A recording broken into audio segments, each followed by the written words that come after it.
দেখেছি পাত্রের কথা বলতে। হোয়াট? বিয়ের জন্য পাত্র খুঁজছে? কার বিয়ে? আপনার বিয়ে, আপনি নিজে বিয়ে করার জন্য পাত্র খুঁজছেন না? হোয়াট রাবিশ নবাব, আপনি এসব বলার জন্য আমাকে এখানে ডেকেছেন? কে বলেছে আপনাকে? এই খবরটা আমি বিশ্বস্ত সূত্র পেয়েছি, সেটা আপনাকে বলা যাবে। তার মানে আপনি আমাকে এখানে ডেকেছেন প্রপোজ করার জন্য? আমাকে বিয়ের জন্য প্রপোজাল দিতে আপনি আমাকে এখানে ডেকেছেন? জি, আপনি রাজি? আপনি কি পাগল? হ্যাঁ, মাথা ঠিক আছে আপনার?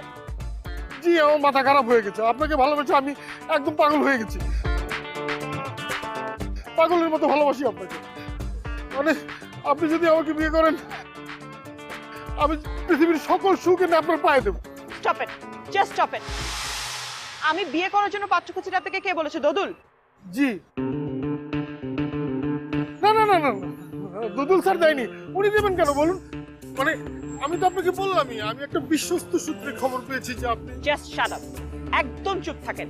শুনেন, এরপর থেকে আপনি যদি আমার নামটাও মনে রাখেন, আমি কিন্তু আপনার খবর করে দেবো। আর আরেকটা কথা খুব ভালো মতো মনে রাখবেন, আমি মিস না, মিসেস মীরা। আমি ম্যারিড একজন উইমেন, ওকে? আর খবরদার আমাকে ফোন করবেন না, আমি কালকে আপনার অফিসে গিয়ে কন্ট্যাক্ট করবো।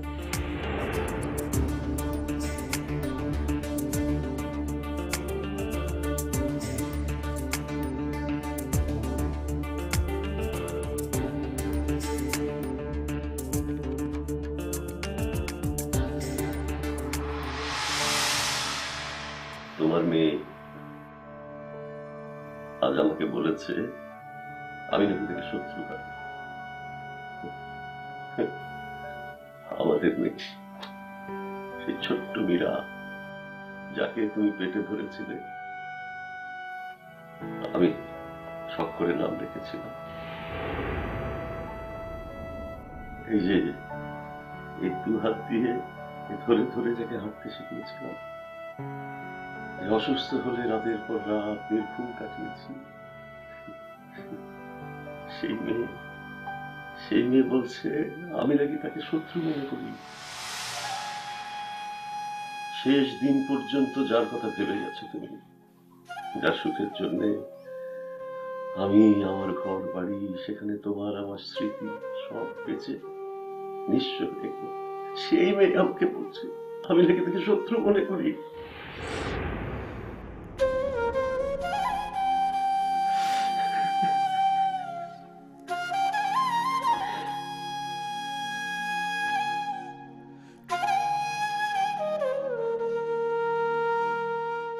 ভাগ্যিস তুমি চলে গিয়েছো পারভিন, আমার মতো তোমাকে এখানে আসতে পারি না।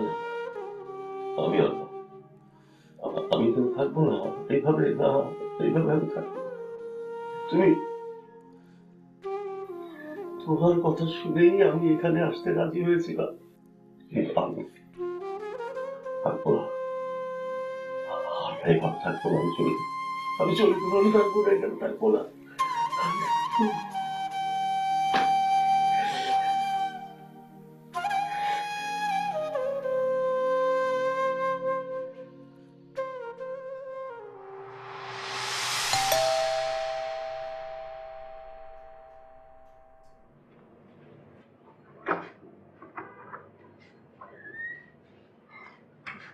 বাড়ি ফিরেছ না?